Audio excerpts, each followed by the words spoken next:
Before we dive into this earth-shaking update that is sending shockwaves from Ottawa to Washington, do us a favor, hit that subscribe button right now and give this video a like. It helps us keep bringing you the truth as it happens. Once you've heard the facts, go down to the comments and tell us what you think. Is Canada finally standing on its own 2 feet, or is this a dangerous game? We want to see your thoughts. The world just woke up to a different map. For decades, the border between the United States and Canada was more than just a line. It was a partnership. It was a shared shield. But today, that shield has a massive crack in it. Canada has just dropped a political nuclear bomb.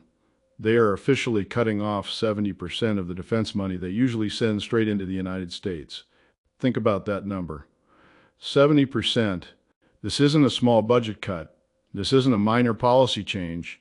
This is a total divorce of military strategy. For years, the deal was simple. Canada paid and the United States built the jets, the ships, and the high-tech systems that kept the North safe. But now, the Canadian government is pulling the plug. They are keeping their billions at home. They are telling Washington that the old ways of doing business are over. The announcement came like a bolt of lightning. No one saw a cut this deep coming.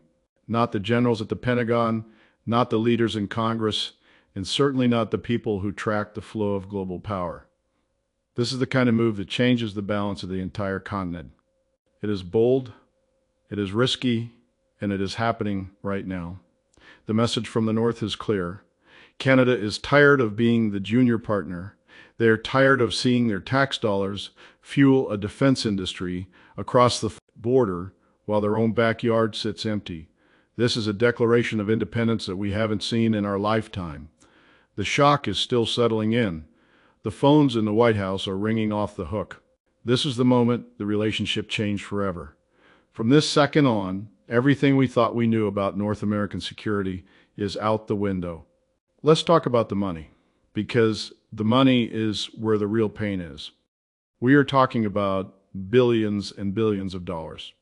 When Canada sends 70% of its defense budget south, it pays for American jobs.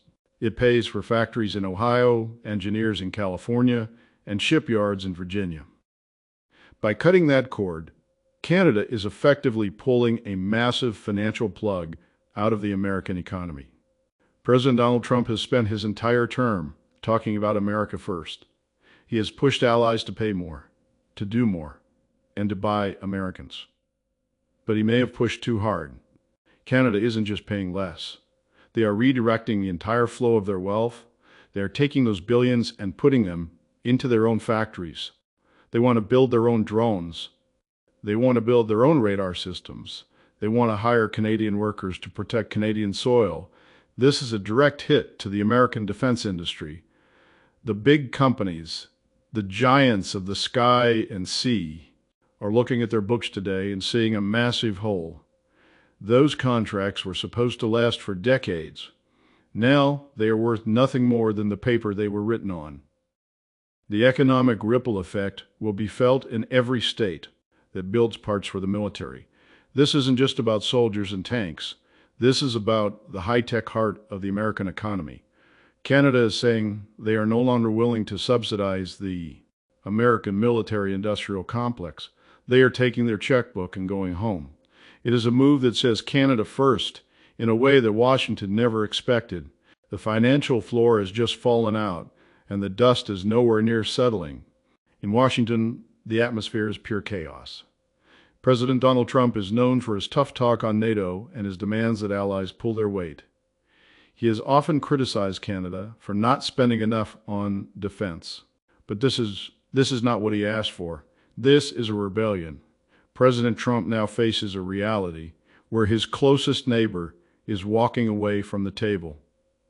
The White House is scrambling to figure out a response. How do you deal with a partner who decides they don't need your protection anymore? The leverage is shifted. For years, the U.S. held the cards because it provided the hardware. Now, Canada is saying they'll make their own hardware. This puts the Trump administration in a very tight spot. If they get too aggressive, they risk losing a peaceful border. If they stay silent, they look weak. The political talk in the halls of power is all about betrayal. Some are calling it a stab in the back. Others are saying it's the natural result of America First policies coming home to roost. You can't tell your neighbors to take care of themselves and then get mad when they actually do it. But the scale of the 70% cut is what's truly terrifying to the Pentagon. They relied on that Canadian money to keep certain programs alive. Now, those programs are on life support. The president is expected to make a statement, and you can bet it will be fiery. But words might not be enough to fix a multi-billion-dollar hole in the defense strategy. The tension is thick enough to cut with a knife. Washington didn't just lose a customer today. They lost a guarantee. Now we have to look at the map. Look at the very top of the world, the Arctic. This is the new front line of global power. Russia is there. China wants to be there. And for a long time, the U.S. and Canada stood side by side to keep those rivals out. But with Canada pulling 70% of its defense spending away from the U.S. partnership, who is going to watch the North? This creates a massive vacuum. If Canada isn't buying American surveillance tech or American fighter jets to patrol the ice, what are they using if they are trying to build it all from scratch? It will take years. In those years, the door to the Arctic is left wide open. This is the part that has the generals losing sleep. The defense of North America was built on the idea that there is no gap between the two countries. Today, that gap is a mile wide. Russia is already moving more ships into the cold waters. They see the smoke coming from the argument between Washington and Ottawa. They see the weakness. By trying to be independent, Canada might be making itself and the United States more vulnerable. This isn't just a budget fight, it's a security crisis. Without the seamless integration of American and Canadian forces, the radar lines that watch for missiles have a glitch. The planes that intercept foreign bombers have no fuel. Canada is betting that they can fill that gap on their own. It is a gamble of historic proportions. If they are wrong, the entire continent is at risk. If they are right, the U.S. has lost its most important strategic buffer. We are witnessing the birth of a new Canada. This is a country that is tired of being seen as the quiet neighbor or the junior partner.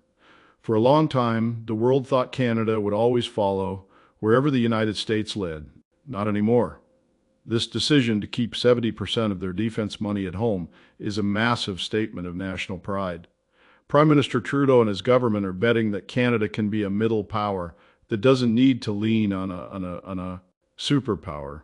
They are investing in Canadian brains, Canadian steel, and Canadian technology. They want to be the masters of their own destiny, but this path is paved with fire. The transition will be incredibly painful. Imagine trying to build a world-class military from the ground up while your biggest trading partner is furious with you. That is what Canada is attempting. They are looking at the world as it is in 2026 and deciding that the old alliances are too expensive and too unpredictable. They saw the shift in American politics. They saw the America First movement, and they decided they needed a Canada First movement to match it. This is about more than just money. It's about respect. It's about the right to choose who guards your house. The era of the blank check is over. The era of the predictable ally is gone. As Canada begins to build its own defense wall, the rest of the world is watching to see if it stands or crumbles. This is the turning point of the century for North America, and we are just getting started. The maple leaf is standing tall today, but the question everyone is asking is whether it is standing alone. Inside Canada, the mood is a mix of pure electricity and deep, dark fear for the average worker in Ontario or Alberta. This news is a lightning bolt. On one hand, there is a massive sense of pride. People are tired of hearing that their country is just the little brother of the United States. They are tired of seeing billions of their tax dollars cross the border to build fighter jets in Texas when their own towns need jobs. The promise of 70% of that defense budget staying home means new factories. It means thousands of high-paying engineering jobs. It means a made-in-Canada military. But on the other hand, the fear is real. Canada has lived under the American umbrella for almost a century. Taking that umbrella away in the middle of a global storm is a massive risk. Critics are calling this a suicide mission. They are asking how a country with a much smaller population can possibly replace the power of the Pentagon. The political divide is tearing through the heart of the country. Families are arguing at the dinner table. Is this a brave new world or a total disaster? The Canadian government is betting everything on the idea that their people are ready to build their own shield. They are telling their citizens that the price of freedom is high, but the price of being a servant is higher. This isn't just a policy change anymore. It is a battle for the soul of Canada. Every factory floor and every office building is buzzing with the same question. Can they actually pull this off, or have they just painted a giant target on their own backs? While the headlines are focused on the fight between Washington and Ottawa, the rest of the world is circling like sharks in the water. This news hasn't just hit the North American continent, it has vibrated across every ocean. In Moscow and Beijing, the leaders are watching with a smile. They see a crack in the strongest alliance in human history. For decades, the United States and Canada were a single, unbreakable wall. Now, that wall has a massive hole in it. If Canada is no longer buying American tech and no longer following the American lead, the enemies of the West see an opportunity. NATO is in a state of absolute shock. The leaders in Europe are wondering if they're next. If the closest neighbor of the United States can walk away, what does that mean for the rest of the world? The global security map is being rewritten in real time. We are talking about a shift in power that we haven't seen since the end of the Cold War. China is already making moves to increase its influence in the Arctic, and Russia is testing the waters. They want to see if the U.S. will still defend a neighbor that just cut off its cash flow. This is a dangerous game of poker. Canada is trying to show the world they are independent, but they are doing it at a time when the world is more dangerous than ever. The silence from some world capitals is deafening, while others are already planning how to exploit this new gap. The shield of the West just got a lot thinner, and the people who want to see the West fail are getting ready to move. You knew the response was coming.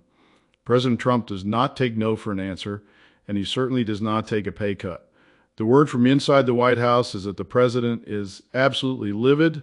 He sees the 70% cut as a personal insult and a violation of the America First doctrine. For years, he has told allies to pay their fair share, but he expected that money to go into American pockets. Now that Canada is keeping its money, the retaliation is expected to be swift and brutal. We are hearing whispers of massive new tariffs on Canadian goods. We are talking about timber, oil, and cars.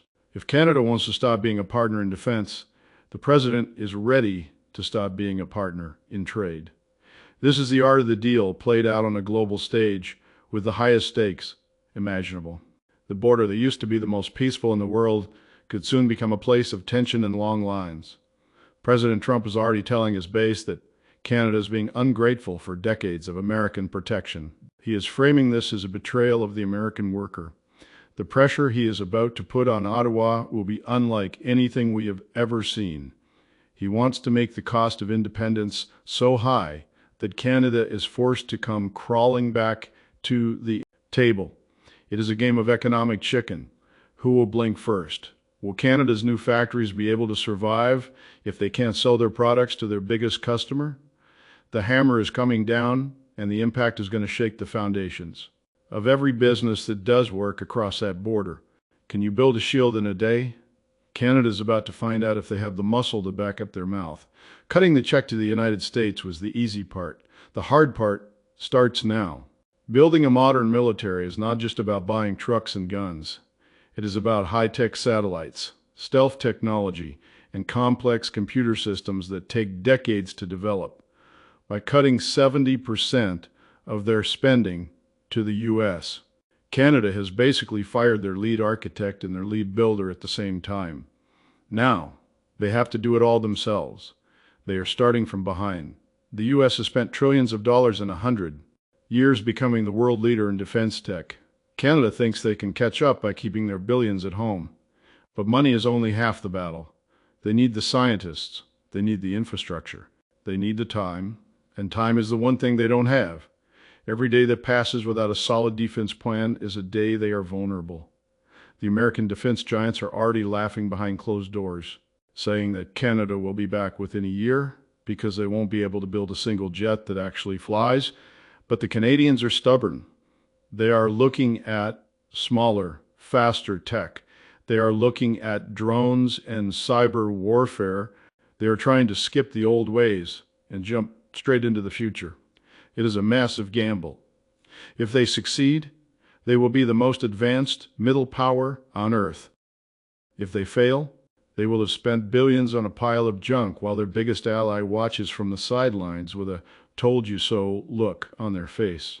The finish line is here, but for the United States and Canada, this is just the first lap of a very dangerous race. What we have seen today is more than just a headline. It is the end of an era. The special relationship that defined North America for generations is officially over. We are moving into a cold, uncertain future where neighbors are no longer partners and borders are no longer bridges. The decision by Canada to pull 70% of its defense spending from the U.S. has changed the world forever. It has forced every other country to look at their own deals with Washington. It has forced the American people to realize that their neighbors might not always be there to help. This is a wake-up call for everyone. As we move forward, the questions are piling up. Will Canada stay safe? Will the U.S. economy survive the loss of billions? Will the Arctic become a war zone? There are no easy answers. All we know is that the map has been redrawn and the rules have been burned. This is the kind of news the history books are written about. It is a moment of total transformation. Whether you think Canada is being brave or being foolish, you cannot deny that they have changed the game. The world is watching, Washington is waiting, and Canada is moving forward into the unknown. This has been the breaking news event of a lifetime. The consequences of this day will be felt for the next 100 years. Stay sharp, stay informed, and keep your eyes on the North. The story is only beginning, and the world will never be the same again.